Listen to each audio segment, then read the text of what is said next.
not.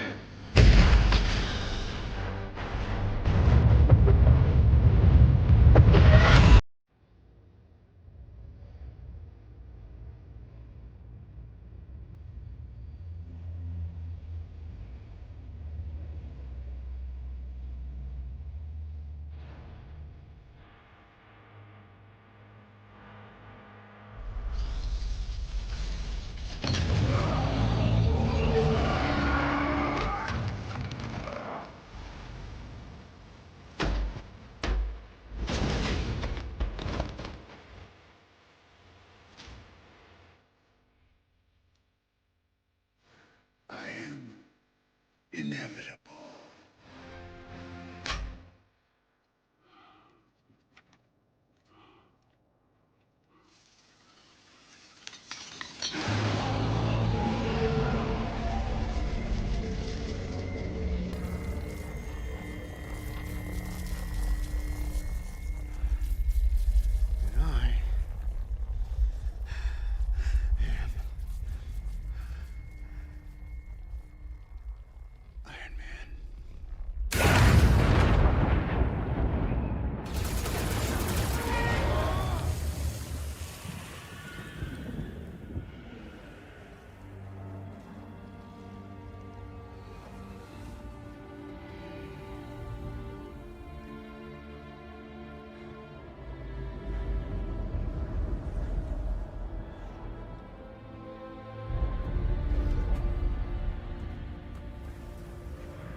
Welcome to the Mr. Pictures channel.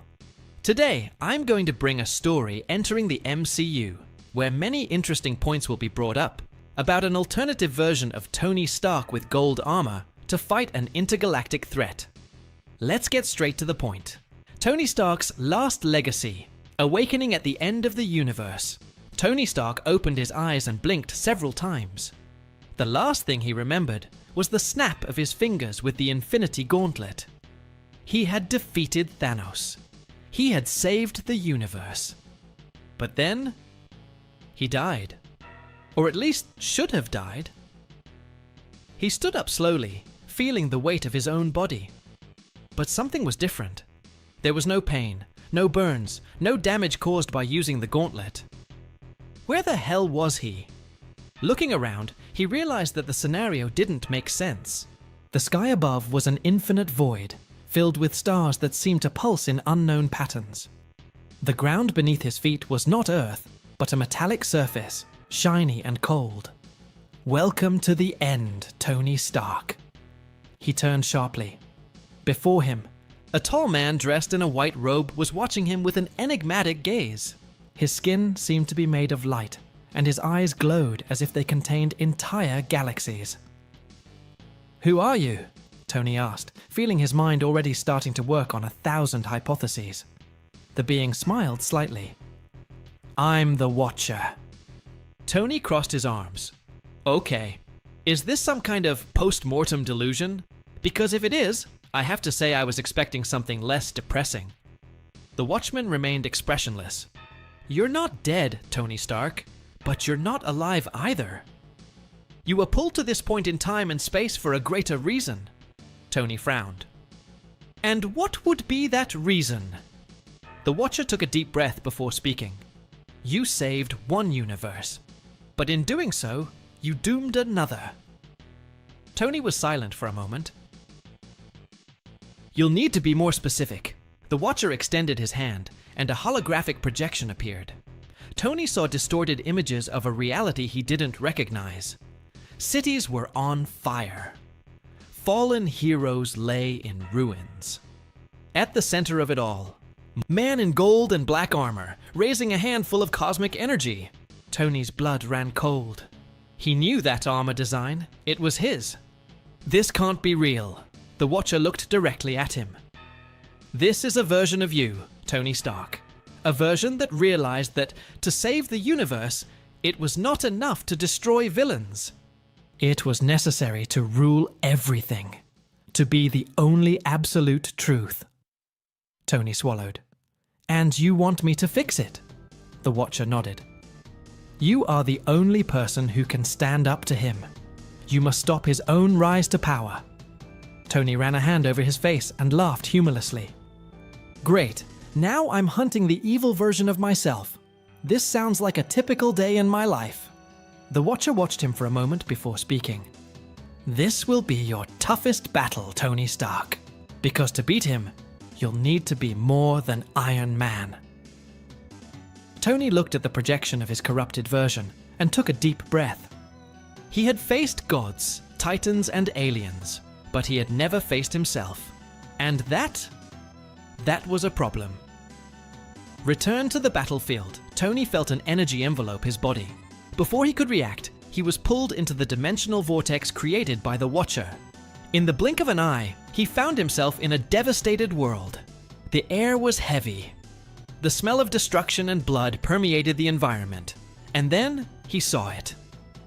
On the horizon, an immense golden palace rose in the center of what was left of New York. Technological towers floated, drones patrolled the sky, and giant suits of armor marched like armies. And at the top of that empire, he was there. Tony Stark, or rather, Doom Stark. The alternate version of himself, who had abandoned all morality and become the supreme ruler of the multiverse. Tony clenched his fists. He needed to find allies. He needed to stop this. Because if I couldn't, humanity would no longer have hope, the golden path. The golden armor gleamed under the cold light of the universe. Tony Stark traversed the far reaches of space, his thrusters propelling him to a destination few would dare visit, the domain of the Celestials. He needed answers. How to defeat the version of himself that had become Doom? The stars became blurs as he accelerated, guided by ancient coordinates that were stored in his armor. Finally, after what seemed like hours, he arrived at the scene. The eternal abyss. A formless void where only those who had transcended mortality could enter. Tony took a deep breath. Okay, Celestials, I hope you're home. He landed in the center of the void, and as soon as his feet touched the invisible surface, the universe around him distorted. Suddenly, he was in front of them, the Celestials. Their colossal bodies shone like living stars, each of them representing a force beyond human comprehension. Arishem the Judge was the first to speak. Iron Man, why did you come to us? Tony wasted no time. Then, I need to know how to defeat Doomstark. He is collapsing the lines of the multiverse and intends to rule everything. I need a way to stop him. The Celestials remained silent for a moment. Then, one of them, Exitar, the Executioner, replied, You'll never make it alone. Tony frowned. That's not a helpful answer, friend. I need something more specific. Arishem tilted his head slightly. Doomstark has become an entity beyond human understanding. He has absorbed powers that have made him an absolute being. If you want to defeat him, you will need strengths beyond your own. Tony gritted his teeth. So what do I do? Sit and watch as he rewrites reality his way? It was then that Exitar said something that made Tony shudder. If you want hope, you must turn to those who were once by your side. Tony was silent. Those who were by your side. He knew exactly what that meant. the Avengers. But they were all dead, right? Or could it be? He felt a spark of hope.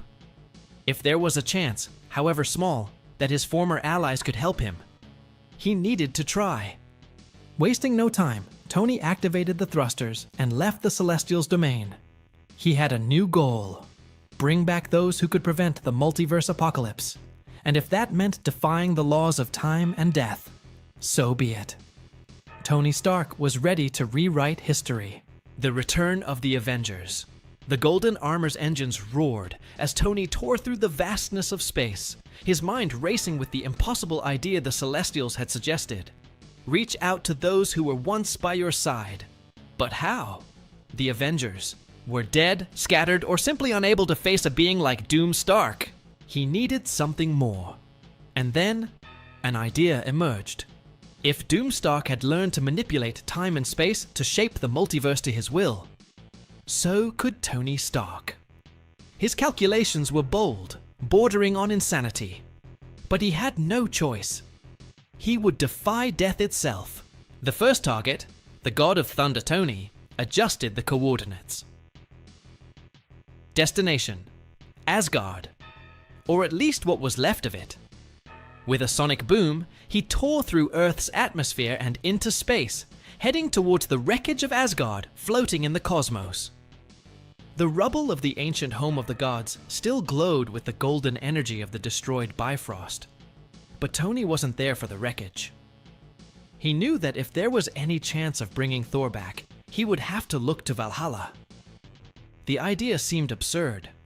Valhalla was not a place accessible to mere mortals, but Tony was not just any mortal. With his enhanced golden armor, he activated an experimental technology: Dimensional Tier. Let's see if I can force my way into the House of the Gods without getting kicked out. A portal began to open. A furious, golden vortex expanded before him, revealing a realm that no human should ever see.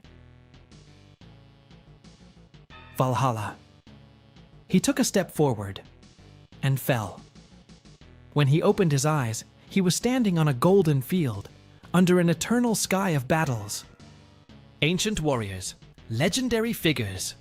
And there, in the center, raising his hammer in a toast with the fallen, was he, Thor. Tony approached.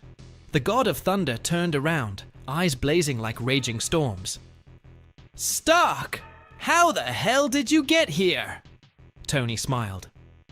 Long story, but in short, the universe is screwed, and we need your hammer once again.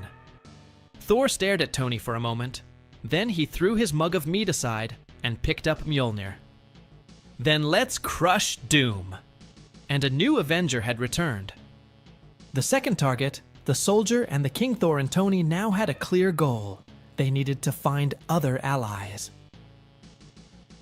Next destination, Wakanda. Vibranium technology could be the key to bolstering the resistance against Doom Stark. They landed at the gates of Wakanda, only to find the kingdom shrouded in shadow and silence. Tony felt a chill. That doesn't feel right. Thor swung Mjolnir, ready to fight. It was then that a figure emerged from the darkness. Black Panther. But it wasn't the same T'Challa that Tony knew. This Black Panther looked older, darker, and carried the look of someone who had already seen the end of the world. Stark, you're back. Too late. Before Tony could ask, something moved behind T'Challa, a colossal shadow, a figure with a vibranium shield split in half. Tony's eyes widened. Steve! Captain America stepped forward, but something was wrong.